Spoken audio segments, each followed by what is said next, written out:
This comment was part of a larger discussion around 2024 D&D's Rangers and how their damage scales with level, which has been a long-term issue, especially with them being locked into Hunter's Mark in the 2024 rules. This user brought up the possibility of magic items. I frequently recommend that Rangers start casting the magic weapon spell to increase their attack bonus and damage because it is a multiplicative bonus, and that does a ton for them long-term. But as this user points out, that doesn't stack with permanent magic items. So, like, if you have a +1 longsword and you can't cast magic weapon on your longsword to give it an additional +1, those things don't stack. And you can't cast magic weapon on magic weapons. You can't cast magic weapon on magic weapons. And that kind of points to an interesting discussion about how I generally talk about D&D content. Magic items in the 2014 rules were technically an optional rule, and even in the 2024 rules, the game isn't balanced around them. The game has a sidebar that specifically calls out magic items are intended to be a boon. They put you above where the game expects you to be.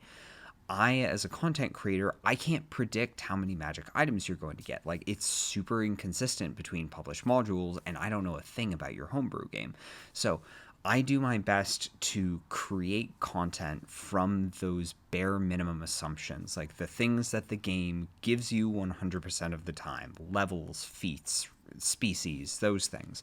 I can't guarantee magic items will be available to you. I can't guarantee any homebrew fixes or anything like that are available to you.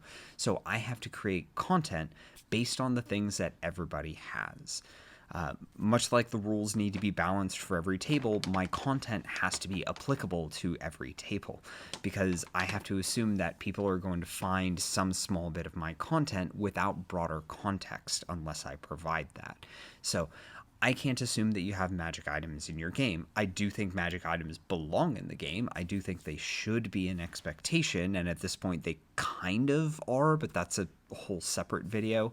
But being able to play the game without magic items makes it feel really good when you do get magic items. If you've built your ranger assuming that you're at your best when you can cast magic weapon, if someone hands you a magic weapon, then you no longer need to cast that spell, and you have those spell slots free for other things. So it is purely additive.